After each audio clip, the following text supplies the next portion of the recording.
This is the Nikon Z52, Nikon's newest APS-C mirrorless Z-mount camera, which was released back in November 2024. Now, a little bit of lore. Nikon first sent the Z50 to the Leighton Academy back in 2020 of October, about a year after the very first original Z50 was released. Now, it's my first experience with the mirrorless camera, and it was really amazing. Like, I had a lot of fun using the Z50. Now, at the time, I was a full-time wedding photographer and I was using the flagship D4S. And then all of a sudden, Nikon sends me this little itty bitty mirrorless Z50 and I had so much fun with it. I ended up doing a giveaway for one of our lucky viewers in the chat during our Twitch live streams. And ever since then, the Z50 has been haunting me, man. It's been chasing me down. And even though I did buy the Z30, it just doesn't scratch the itch for a compact camera like this that has built-in flash and EVF, just an amazing travel vlogging type camera. So about 5-6 years later, we've now got the Z52 and they have released the ZFC and the Z30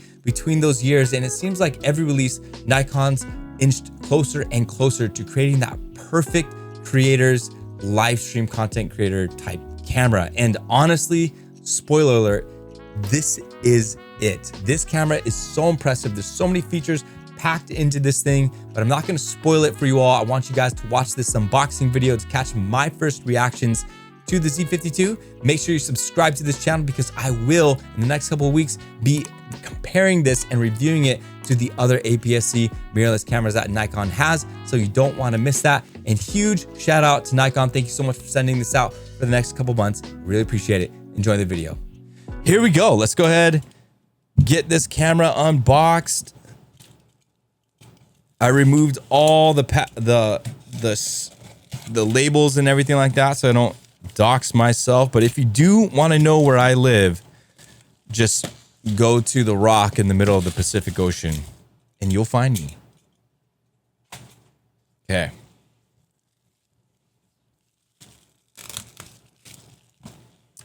Here we go. Look at this little box. How cool. The Nikon Z52 16 to 50 millimeter lens kit. Let's go ahead and open this up. Awesome. This looks brand new. All right, so we got USB-C cable, in which I lost mine. I don't know where mine went, but I use it all the time. Got all the paperwork here. We'll just put you off to the side with the USB-C cable. Let's get into the main part of the box here. We've got the camera strap, of course. We're gonna leave that in the bag. We don't use no camera straps here. And then we've got the lens. Interesting. Okay, what else? Okay, I was like, where's the charger? Battery. So these are the same batteries for all of Nikon's DX line. So this is the EN-EL25A. And these are the EN-EL25. This has a little bit more milliwatt amp per hour. 1250 milliwatt amp. This is 1120. 8.5, 9.5. So these EN-EL25A seems like it's just got a little bit more juice. That's what I'm guessing, but we're gonna fully test it out. So that's good to know. Okay, so we got the lens here and we've got the camera body. So let's go ahead and unbox the lens. Very familiar with this one. The 16 to 50 DX. Now the final. Here we go. Without. I almost dropped it. Whoopsies. All right, here we go. Z52 coming in hot. Wow. Wow. Very interesting. Very, very interesting. Let me just turn it around. Let's look at this real quick. Very interesting. Let me hold this up higher for you guys.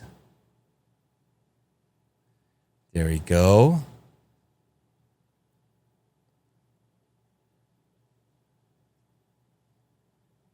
Coming around this way.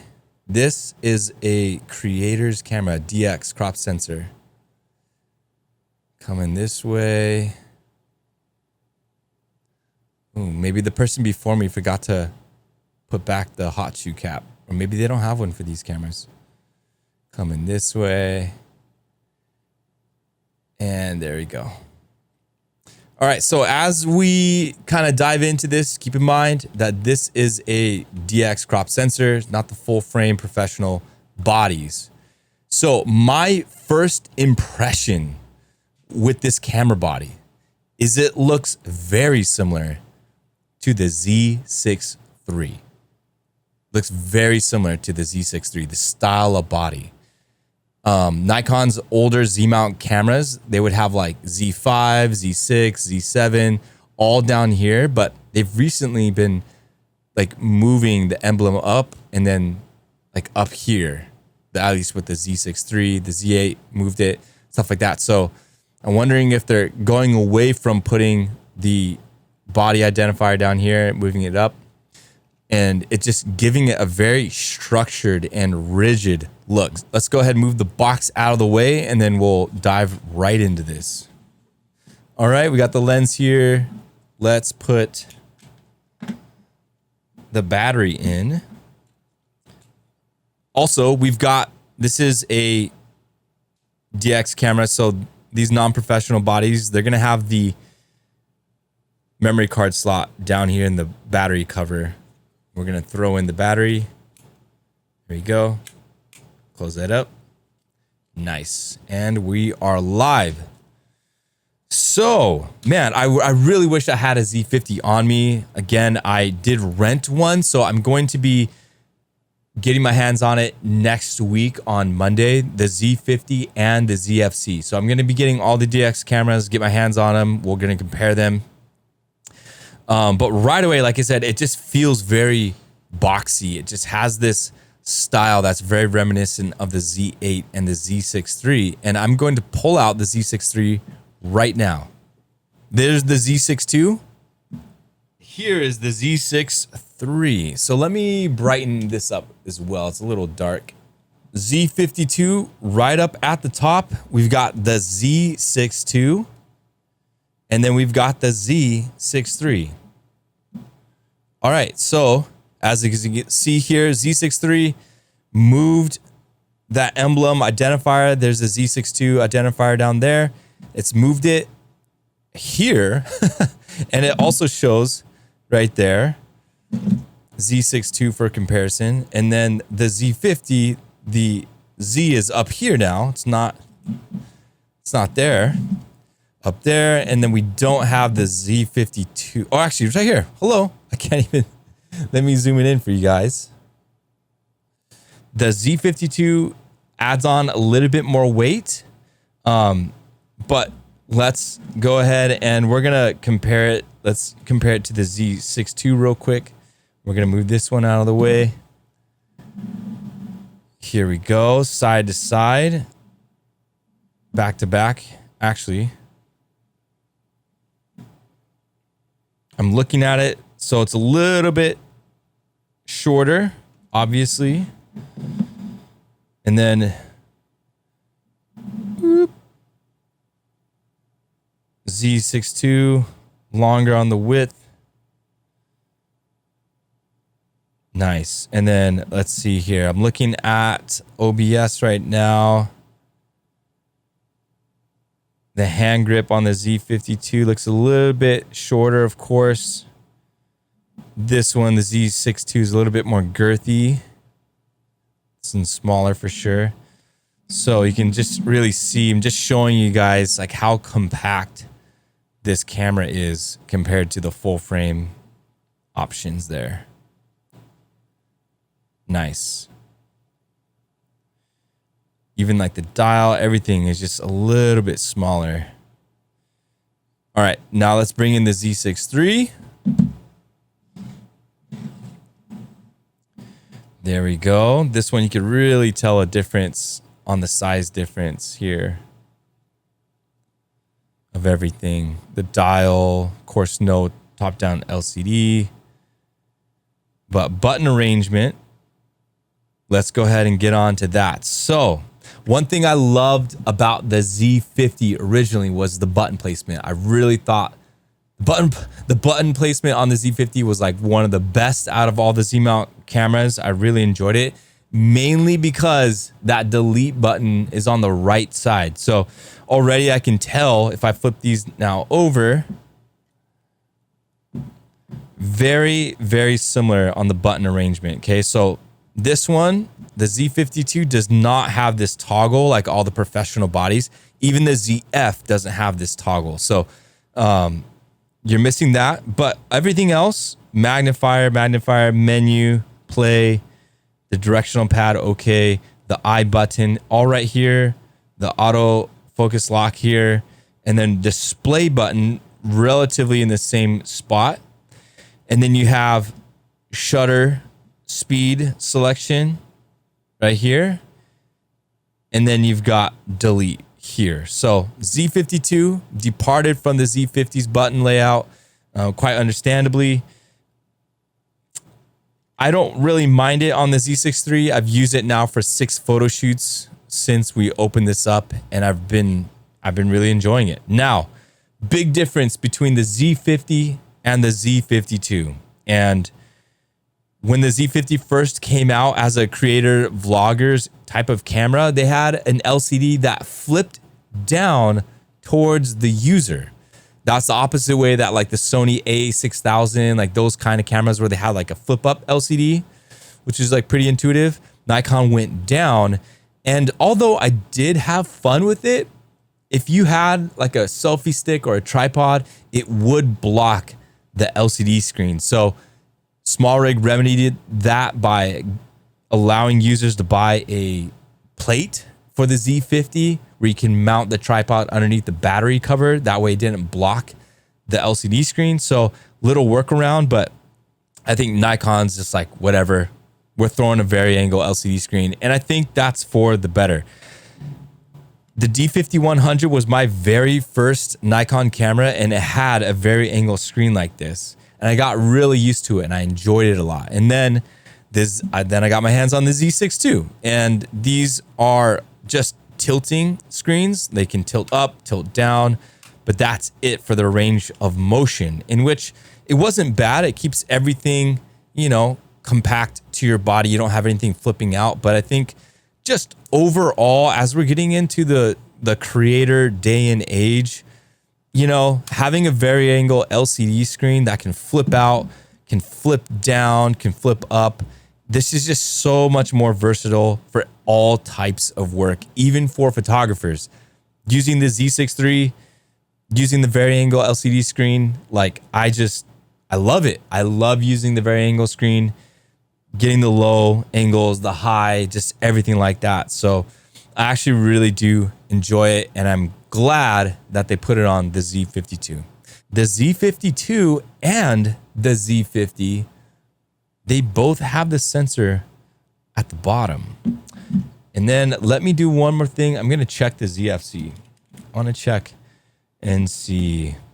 ZFC also has the sensor at the bottom. And the reason why I'm bringing this up is because I've always had issues with the Z6 II's rubber eyepiece getting loose and sagging and blocking the sensor.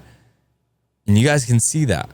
With the Z52, there's no rubber sagginess anywhere to impede this sensor. So it's going to be interesting if I do notice a difference with like performance between the Z6 III, Z52, and whatever. But I honestly feel like I'm already going to prefer this. Okay, so what else? Very similar on the back. We don't have the SD card slot here. On the professional bodies, they're always on the right side. Very, very easy access. Whereas the crop sensors, the non-professional cameras, even the ZF, all of their SD cards are down here. And it's great that you can open this up and not release the battery. It's still intact there. You need a camera with that sort of screen. Yeah, these are really nice. The very angles, I love it. Okay, I'm gonna leave this on for now. I think I'm gonna remove it in another video. So, okay, let's go ahead and flip it up, and we're gonna look at the top of these cameras button layout wise. Okay, so there we go. So button layout's very, very similar, except we don't have a top down. So they brought the dial here, and this is what I loved about the Z50. You had everything in reach with your right thumb on the Z50. This one, the delete is down on the Z50. The delete button's down here, but they moved it, so you can't access that with your right hand. We already talked about this with the Z6 III, but you can still access quite a bit everything with your index and your thumb, which is what I really like about this. Is this the mirrorless entry level series or mid level? This is entry level, I would say. I would consider entry level. Crop sensor, entry level. Yeah. Z52, we can see we've got the autofocus illumination light here, also used for like a timer, things like that. It's also here on the left side. Dials on the professional bodies, dial here on the right side. And then there is a new button with the Z52, and I'm going to show you guys real quick. This is actually, let me get the official name for it, okay? I don't want to butcher this. We got the instruction manual. I have a friend. My friend had a Nikon, which was her boyfriend she uses. I tried it one time and didn't understand how to use it one bit. Okay, this is the button that is called picture control button. So this is called the picture control button. And this was one of the big features with this Z52 release, which basically allows quick access to a library of different looks on your camera. So the Z52 is really going after that content creator market. All right. So we've got the awesome video capabilities. There's also another feature here we're going to talk about, which also makes this a really strong option for creators. But we've got this. Let me put a lens on here real quick. Recap. There's a image control button here, and you can click it. Wow, I can't even talk. You can click this button, and it's going to bring up a menu of all the different picture controls. So there's auto, there's standard, and this is going to change like the look of your photos, right? So the coloring and everything. Neutral, vivid, so like vivid colors, neutrals, very backed off, very flat. Monochrome, black and white. Flat monochrome, so not very contrasty black and white. Deep tone monochrome, so you're going to get a lot of contrast, deeper blacks. Portrait, so now we have a portrait setting. We've got rich tone portrait, so a little bit more vivid in the colors. Landscape, flat, and now we're getting into the really creative stuff here. So dream, morning, pop, Sunday, somber, dramatic, silence, bleached, melancholic, pure, denim, toy, sepia, blue, red, pink, charcoal, graphite, really, really intense Nosferatu type of look, binary, and carbon. Wow. So on top of the 1, 2, 3, 4, 5, 6, 7, 8, 9, 10. Wow. There's like 20 plus 30 different types of picture image control settings that you can change that to. So what's going to happen is when you take a photo with these different types of looks. So if I'm going to shoot a lot of photos with dream or morning or pop, if I set it on this, what's going to happen is when I shoot this, it'll record, it'll take a photo with this setting and it will apply the pop filter on it. If I'm shooting in JPEG, which here the camera's set to JPEG, if I'm shooting in JPEG, then that filter will be recorded on top of the photo. And so when I bring it into Polar Next or Lightroom or wherever I edit the photo, it's going to have all those filter adjustments and everything like that. Pop, dream, Sunday, denim, whatever. But if you go to your eye menu, change the image quality, and we go to RAW, if I shoot in RAW, what's going to happen is when I put these filters on, we'll go back to the image control button here, and let's go something crazy like pure or denim. Let's shoot in denim. If I shoot in denim, and it's only recording the RAW, that RAW file goes into Polar Next, and I go to edit it, it's not going to show you the denim filter because I shot in RAW. Okay. What you would have to do is what I do with my ZFC is you can go shoot in RAW plus JPEG and whatever quality JPEG you want, basic, normal, fine. So if you shoot RAW plus JPEG, now when I shoot, the camera's going to record two photos. One is going to be RAW, and I can have full manual control over it in my editing software, Polar Next. And then it's also going to record a JPEG with the filter on here. So just keep that in mind. If you do video and you want to shoot, again, this picture control, you do have access to all the different looks when you're shooting video as well. If you wanted to shoot video in dream or morning or pop and you record video, then that'll also be recorded on top. So the big thing about the Z50II and getting into videography, the Nikon Z6 III, the Z8, Z9, all those professional bodies have the ability to shoot now in Nikon's basically log format, and they call it N-Log.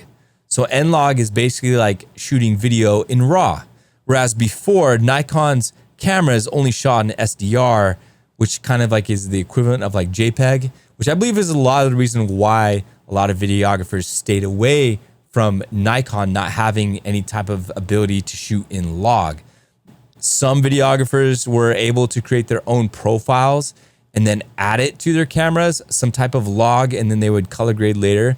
But now Nikon has introduced these N-Log video formats in the Z52, the Z6 III, the Z8, the Z9. It's not in the Z6 II. I believe it's not in the Z7s, in those ones. So that's another big deal about this camera, that even though it's a mirrorless entry-level crop sensor camera, it has the ability to shoot in N-Log. So for creators, videographers, if you're looking for a camera that can shoot in log, the Z52 is a good option. And you can even shoot 4K 60, even though it's a crop sensor, crop factor 4K 60, you can still shoot 4K 60. Of course, 4K 30 non-cropped, 4K 24, on down we go. So little caveat there, but let's switch it back to photo mode here. And as you can see, it's really cool when you switch between video and photo mode, they have their different settings. So you can see photo mode, I'm in denim picture.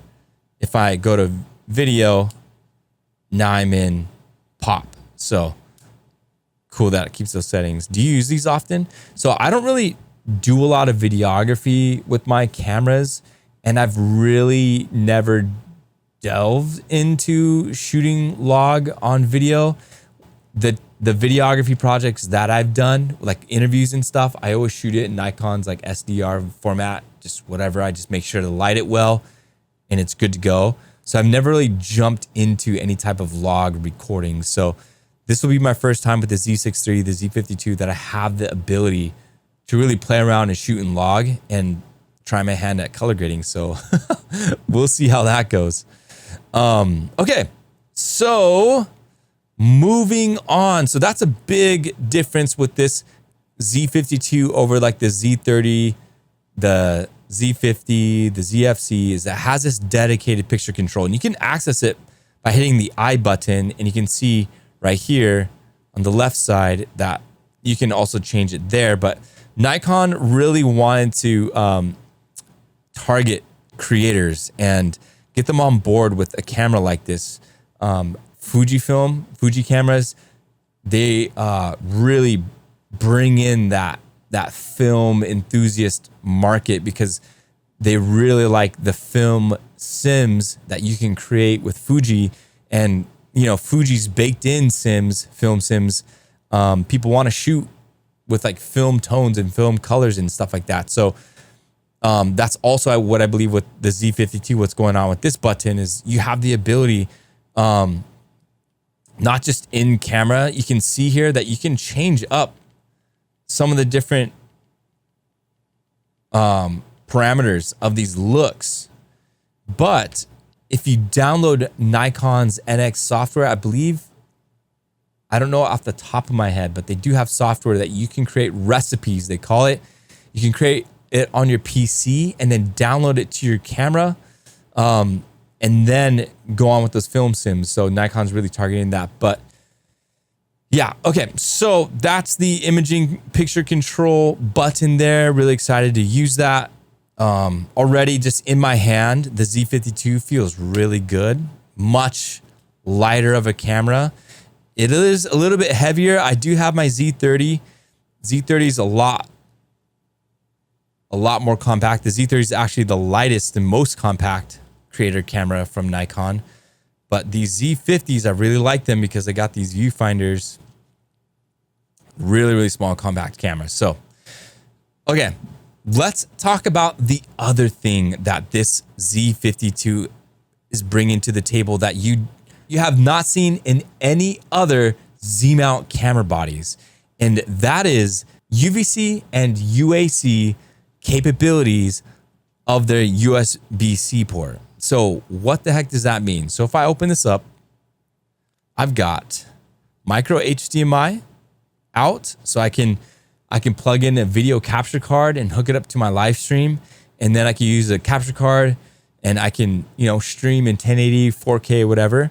So I have that. They've also got microphone jack, and they've also got a headphone port, which the original Z50 doesn't have. And this also doubles as a remote control port. So you can plug in a remote control there, headphone monitoring, microphone.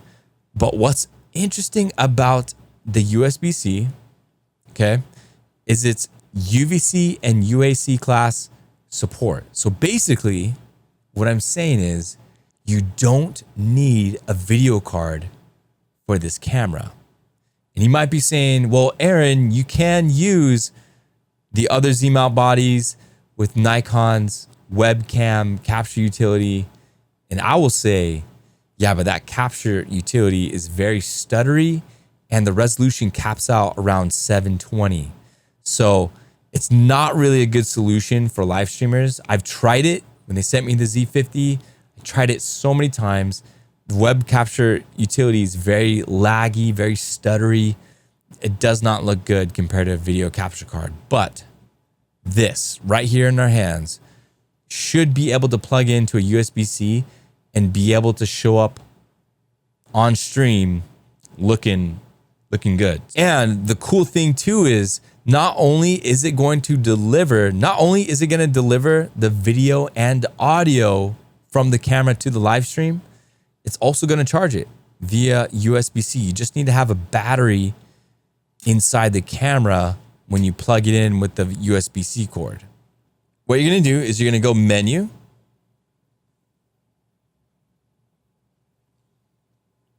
And here on this left side, go all the way down and you'll see the second to last option. It's the network menu. And you can see here it says network menu. I'm going to go to it. And now I'm going to scroll. You guys can see. I'm going to scroll all the way down. And I'm going to go here, USB. enter, and you'll see iPhone and then USB streaming, UVC UAC. So I'm going to go ahead and click it, and now it should be enabled. Okay, so I'm going to, once again, turn this off. So here is my OBS, and I'm looking at the video capture device properties.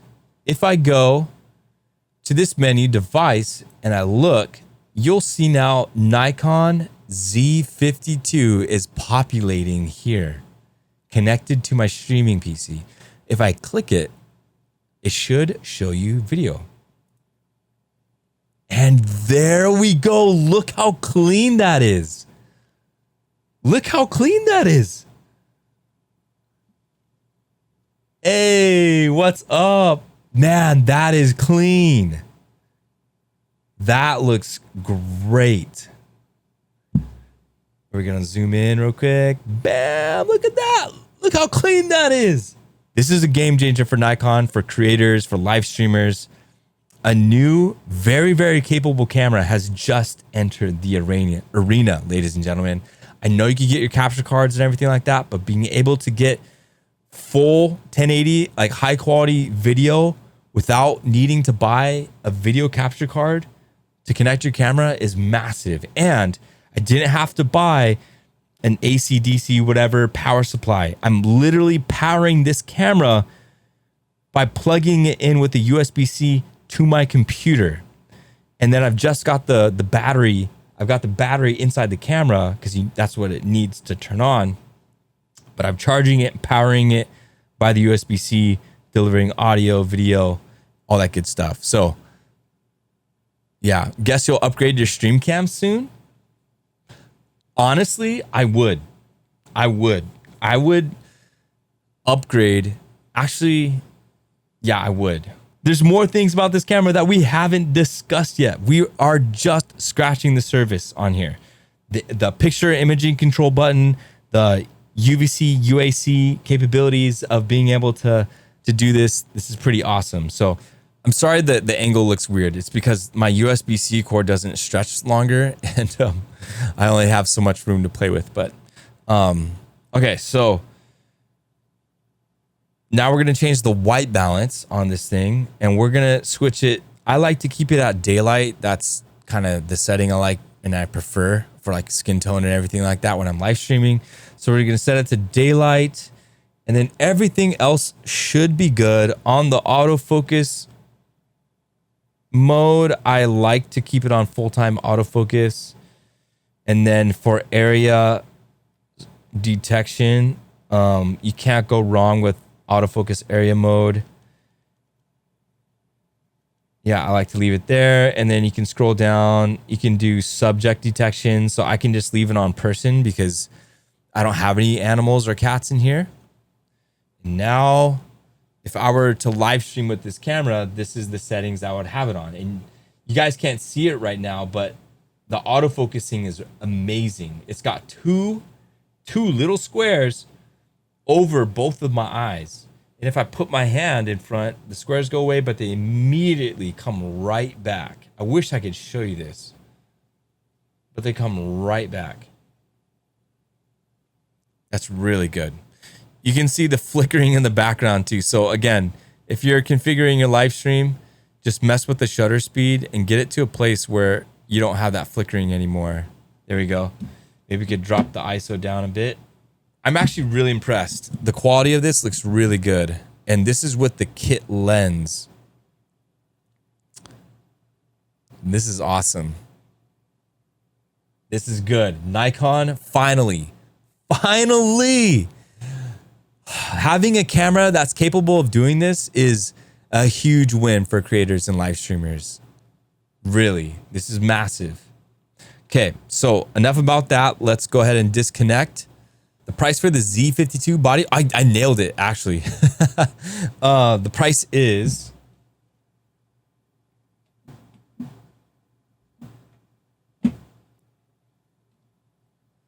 $906. I was right on with the price. So the kit that I have on me is 1046. The kit that we just unboxed, 1046. $150 more, you get the kit lens. But if you want the body only, 906. So actually, to be honest, still fairly steep.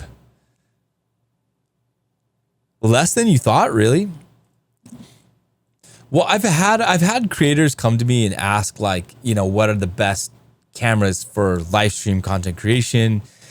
And live streamers are looking for options that are $300 to $400. And for that price, you're going to be looking at getting older DSLR bodies. You're going to be looking at camera bodies like the A6000 or, you know, those older Sony mirrorless cameras. You can find a used Z50 for like, I don't know, $500-600 on KEH used, you know? So, you know, here's the R50. This is a mirrorless camera from Canon, $700 body only. So you're looking at least $700. But to be honest, if you're like taking live stream and content creation seriously, like these cameras are really good investments.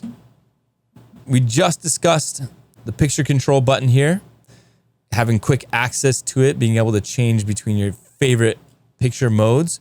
And then we also have UAC video class, audio class connection here. And you can configure that by going into the settings and changing it. So now you can stream full HD video to OBS or whatever.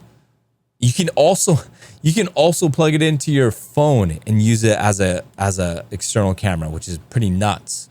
So massive upgrade there, Nikon. Also, I didn't bring attention to this, but there's also a flash on this. So the Z50 and Z52 both have this ability to use flash on the camera. Really cool. The Z30 does not, of course. But let's talk about the Z52 itself. So this has the flagship Expeed 7 processing chip in here. Same chip in the Z8, the Z9.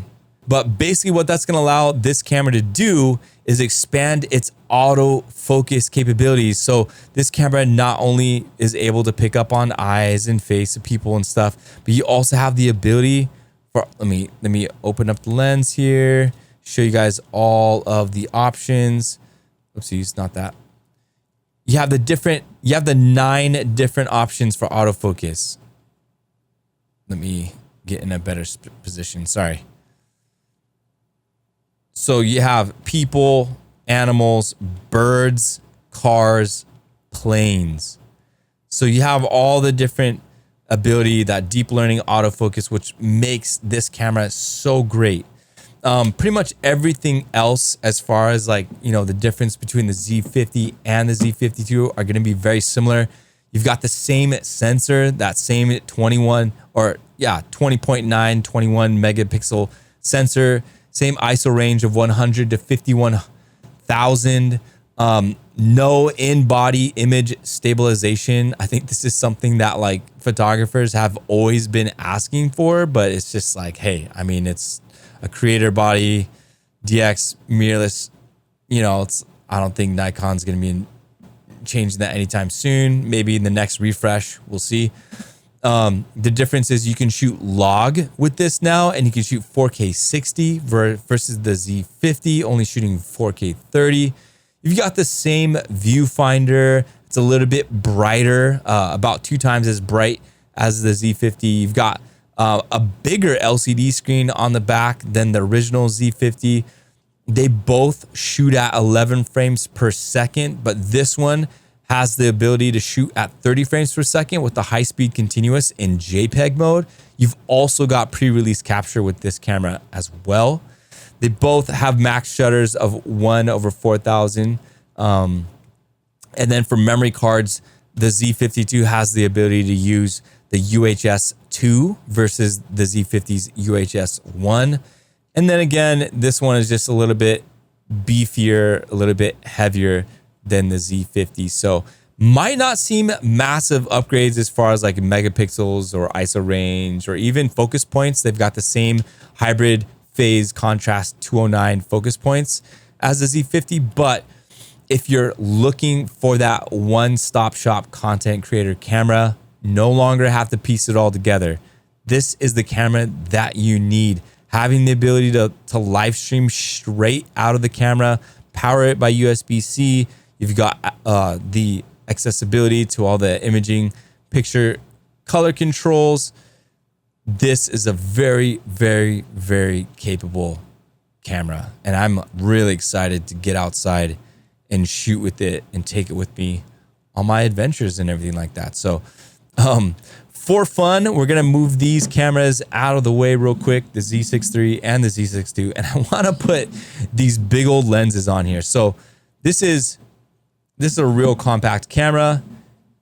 This is a really big lens. This lens is heavier, about the same weight. The in-camera stacking, I believe it does. Let me put this on real quick and then we'll look at it. Look at this. The Z52 with the 24 to 70 millimeter lens. This is a powerhouse combo right here.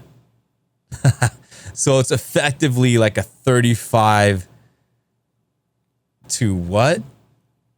I'm trying to like do math here.